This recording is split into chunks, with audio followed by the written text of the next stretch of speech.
ஒரு மகிழ்ச்சியான செய்தி. இதயம் நல்லெண்ணெயின் விலை லிட்டருக்கு ரூபாய் 105 குறைஞ்சிருக்கு.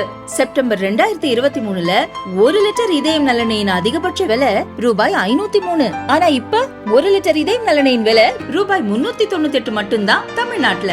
அப்ப இனிமே எல்லாரும் இதயம் நல்லெண்ணெய் வாங்கலாம். திருப்பூரில் கள் விடுதலை கருத்தரங்கம் நடந்தது. இதில் பேசிய பாரதிய ஜனதா மாநில தலைவர் அண்ணாமலை, மதுவிலக்கு அமலுக்கு வந்ததால் பீகாரில் பெண்களுக்கு எதிரான குற்றங்கள் குறைந்துள்ளது என்றார்.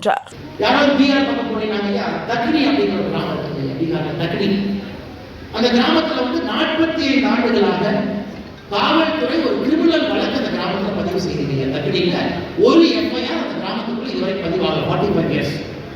அதற்கு 85% அங்கே எண்ணும் எழுத்தும் ஆற்றல் கட்டல் ஆற்றல் 85% லிட்ரஸி ரேட். என்ன நீங்க ஆராய்ச்சிங்கன்னா இன்னைக்கு பீகார்ல மதுவிலக்கு கொண்டு வந்திருக்கிறாங்க. மதுவிலக்கு, அதாவது மதுவை நாங்க ஐஎம்எஃப் விட மாட்டோம். அது 45 ஆண்டுகளாக இந்தியன் மேட் ஃபாரின் இருக்கிற கிராமத்துக்குள்ள ஒப்பந்தம் போட்டு அனுமதிக்காத ஒரு கிராமம். இன்னைக்கு பாத்தீங்கன்னா பெண்களுக்கு எதிரான குற்றங்கள் பீகார்ல மதுவிலக்கு வந்த பிறகு 9 ஆண்டுகள்ல மொத்த பீகார்ல 37% குறைஞ்சிருக்குங்க. பெண்களுக்கு எதிரான குற்றங்கள் 37% பீகார்ல குறைஞ்சிருக்கு.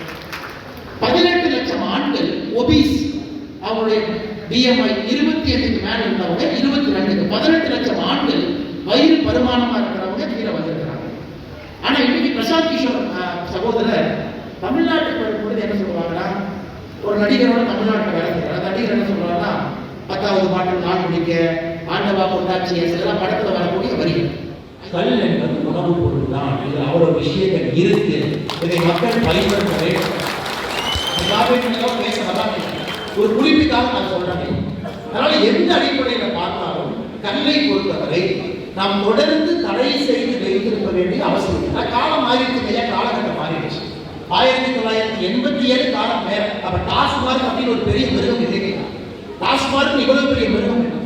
இந்த மிருகம் இன்னைக்கு 50,000 கோடி ரூபாய் சம்பாதிக்கிறீங்க. டாஸ்மார்க் மட்டும் 50,000 கோடி ரூபாய் அரசுக்கு வருமானம் சம்பாதிச்சு 1 லட்சம் கோடி ரூபாய் டாஸ்மார்க் சம்பந்தப்பட்டவங்களுக்கு வருமானம் சம்பாதிச்சு. நம்ம நிறைய பேர் நினைச்சுக்கோம், டாஸ்மார்க் வருமானம் 50,000 கோடி இல்லையா? டாஸ்மார்க்கினுடைய அரசுக்கு கட்டக்கூடிய வரி, அந்த வருமானம் தான் 50,000 கோடி. தேன் கூட்டுல கை வச்சு எடுத்தாங்க. தேனெல்லாம் உங்களுக்கு, அந்த கையில் ஓட்டுன தேன் தான் அரசு. அரசுக்கு நம்பிக்கை போயிடும். அதான் அரசுக்கு வர வரி.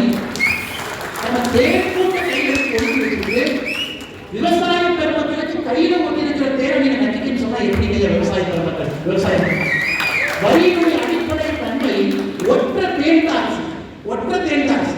இந்த கல்லை பொறுத்தவரை கூட ஒற்றனாக அரசுக்கு வரணும் தவிர முழு பகுதி விவசாயத்துக்கு வரணும். நல்லதான் ஐயாவுடைய கருத்து நாங்கள் பல முறை ஆர்கியூ பண்ணுவோம். ஐயா பேசப்படுது அரசுக்கு என்ன வேலை? கல்லை பொறுத்தவரை முழுமையா விவசாயத்துக்கு நான் எடுக்கிறோம். ஐயா நியாயமான கருத்து தான். அரசு ஒன்று இடையில இருந்தால் தானே ரெகுலேட் பண்ண முடியும். அரசு கொஞ்சமா வச்சுக்குவோம், விவசாயிகள் பெருசா வச்சுக்குவோம். கையில ஒட்டுறது மட்டும் அரசு எடுத்துக்குவோம். முழுசா பானையில் இருக்கிறதா விவசாயிகள் எடுத்துக்கணும் கூட தையாக சொல்லிட்டு இருப்பேன். அதில் எனக்கு நல்லசாமியாகவும் பல இடத்துல பல கருத்து வேறுபாடு எப்படி இது செய்யணும். ஆனால் நோக்கம் என்னன்னா இதை செய்யணும். எந்த மாற்று கருத்து இல்லை. நோக்கம் பிராக்டிக்கலா ஓட்டு போற ஒரு ஜனம், ஓட்டு போறவங்க யோசிக்கணும். மொத்தம் பொதுவா ஒரு பானை தூக்கிட்டு வந்து கல்வின்னு சொன்னா நாம விவசாயிகளுக்கும் நம்ம கலை தெரிவிக்கலாம். 90% பேருக்கு தெரியாது. பானை நிலம் வச்சிருக்கிறாங்க,